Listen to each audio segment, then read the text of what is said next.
Friends, welcome back to my channel. ఈ వీడియోలో నేను మీకు ఒక చిన్న కథ చెప్పబోతున్నాను. అనగనగా ఒక అడవి. ఆ అడవికి రాజు సింహము. ఒకనాడు జంతువులన్నీ సింహం దగ్గరికి వెళ్ళి ఇలా మొరపెట్టుకున్నాయి. రాజా, మేము రోజు కష్టపడి మా ఆహారాన్ని మేము తెచ్చుకుంటున్నాము. మాకు ఏ కష్టము లేకుండా మా ఇంటి వద్దకే ఆహారం వచ్చేటట్టు ఏర్పాటు చేస్తే మేము చాలా సంతోషిస్తాము అని చెప్పాయి. దానికి రాజు సరే అయితే అలానే చేద్దాం అన్నారు. మరుసటి రోజు నుంచి అన్ని జంతువులకి వాటి ఆహారాలు వాటి ఇంటి వద్దకే వచ్చేస్తున్నాయి.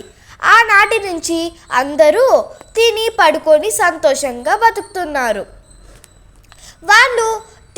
వాళ్ళ ఇంటి వద్దకే వచ్చిన ఆహారాన్ని తిని పడుకొని ఏ కష్టము లేకుండా ఉండడం వల్ల చాలా బద్ధకంగా తయారయ్యారు.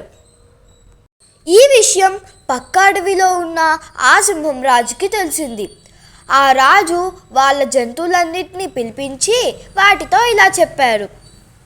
పక్క అడవిలోని జంతువులన్నిటికీ వాటి సింహం రాజు ఆహారాన్ని ఇంటి వద్దకే అందిస్తున్నాయంట. అలా అందించడం వల్ల వాళ్ళు తిని పడుకొని చాలా బద్ధకంగా తయారయ్యాయంట. ఇదే మనకి సరైన సమయం. మనం వెళ్ళి ఆ అడవిలో ఉన్న జంతువులన్నిటినీ వేటాడుకొని మన కడుపు నింపుకోవచ్చు అని చెప్తారు. దానికి జంతువులన్నీ ఒప్పుకున్నాయి. వాళ్ళంతా ఆ పక్క అడవికి వెళ్ళి చాలా జంతువులని చంపేసి వాటిని ఆహారంగా చేసుకొని చక్కగా కడుపు నింపుకున్నారు. కానీ కొన్ని జంతువులు మాత్రం పొదల్లోని అక్కడ ఇక్కడ దాక్కొని వాటి ప్రాణాలని కాపాడుకున్నాయి. ప్రాణాలతో ఉన్న వారంతా సింహం వద్దకు వెళ్ళి వాటితో ఇలా చెప్పారు. రాజా, పక్క అడవిలో జంతువులన్నీ మన అడవికి వచ్చి చాలా జంతువులని తినేశాయి. మేము పొదల్లో దాక్కొని మా ప్రాణాలని కాపాడుకున్నాము అని చెప్పాయి.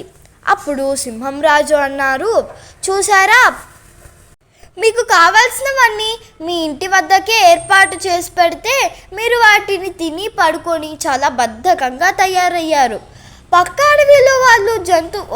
అడవిలో జంతువులు వచ్చేసరికి కనీసం మీ ప్రాణాన్ని మీరు కూడా కాపాడుకోలేకపోయారు అని చెప్పింది. అప్పటి నుంచి జంతువులన్నీ కష్టపడి వాటి ఆహారాన్ని వారు సంపాదించుకోవాలి అనుకున్నారు.